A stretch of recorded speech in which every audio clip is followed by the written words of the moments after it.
I want to just talk real quick about patriotism. It's something that has driven me personally.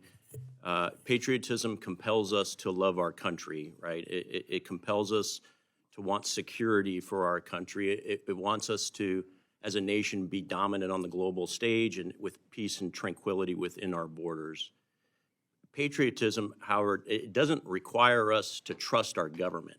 That is earned, and that is only earned after a track record of performance and citizens actually witnessing their government working for them, not for themselves. And I think of all agencies right now, the Department of Justice that you head has got a brand name problem, has a trust issue with the American people. There's several encroachments over the last few years, the weaponization of the Justice Department, FISA issues that go back several years.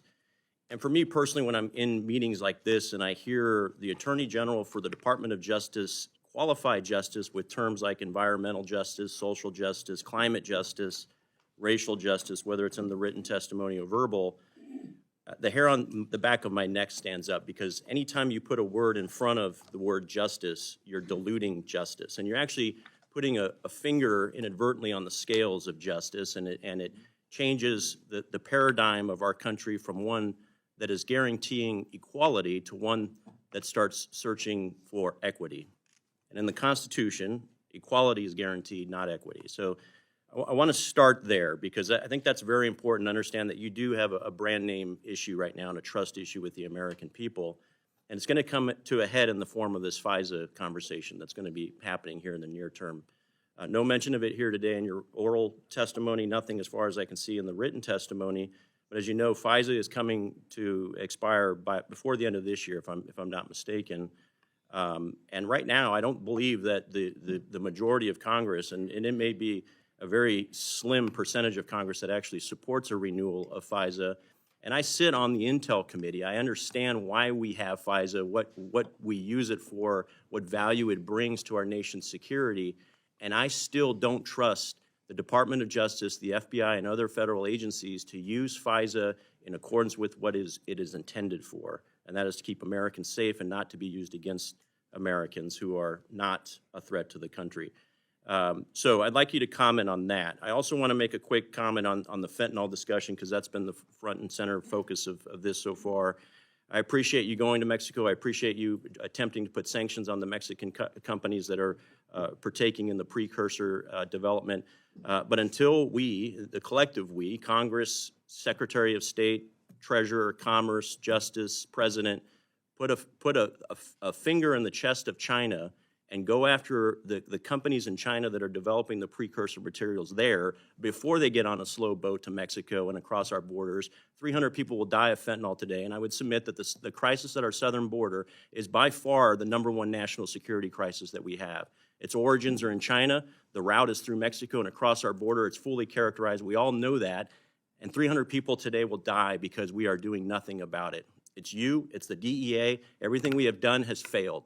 Okay, so we need this administration to recognize that the fentanyl crisis, not climate change, is the closest alligator to the canoe killing Americans right now. But I would love for you to talk to us about FISA and how you're going to reinstill confidence from Americans in the Department of Justice so that we can have all the tools available to you so you can actually ensure this country's security and do what's right in accordance with the Constitution.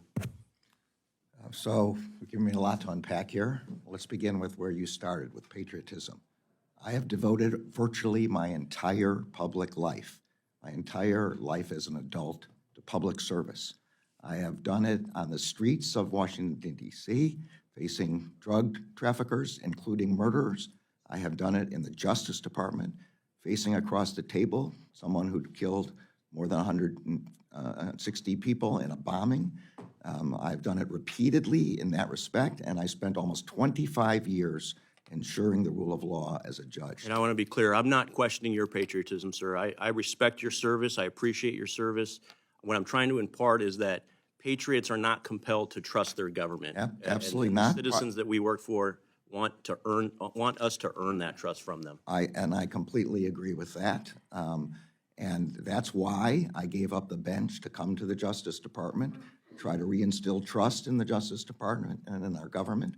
It's why I've reinstilled the norms of the department of treating like cases alike, of keeping partisanship out of the department, of ensuring that partisanship and improper influences don't affect our criminal investigations. That's all part of what I've been trying to do, and that's the whole reason I gave up a life tenure. Now let me focus on 702. 702, first time I was in the Justice Department, we had plain FISA. I'm just going to call it plain FISA. We did not have 702. That was passed by the Congress after 9/11 while I was in the court. When I came, I didn't know what 702 exactly did. I've now found every morning at my all threats briefing provided by the FBI and the Intelligence Committee that an extraordinarily large percentage of the intelligence we get comes from 702. This is what we need in order to fight the Chinese, particularly. We're getting information about their cyber attacks, about their efforts to exfiltrate information, about their efforts to export our military information, our computer science, our advanced technologies, about their efforts to control dissidents who have fled China and are in the United States. That's just one small sliver of it, but since you're particularly asking about China, the consequences of removing 702 is not going to punish the Justice Department. It's going to punish the American people in the most direct way possible. That includes the threats we get from Iran, the threats we get from Russia, the threats we get from North Korea. But I totally agree with you. We need the trust of the American people on this. And that is why one of the first things I did when I came into the Justice Department and received one of the so-called 702 reports about the non-compliance incidents, I'm sure that you're very familiar with those, was to issue a memorandum to the FBI saying that these had to be fixed, that we had to put into place new methods to ensure that they didn't occur. I've asked the Deputy Attorney General to task management of this, and she has done that. The FBI has put up an internal office of audit for the purpose of ensuring this. We've changed the way in which the FBI software for querying 702 occurs, and we have really a fantastic independent set of auditors in our National Security Division. The consequence of just these changes have been an almost 90% reduction in queries of Americans. But I desperately want FISA to be continued, not because I care about it for myself, but because I care about it for the American people. And we want to work with you and with the members of Congress to work out a way in which FISA 702 can continue. So I think I'm in complete agreement. Patriotism and the need for trust and the need for FISA and the need to be sure that people, the American people, can trust that 702 is done properly. Time of the gentleman has expired. Mr. Ruppersberger. Thank you. First thing, thank you for being here. This discussion, I think, is very important.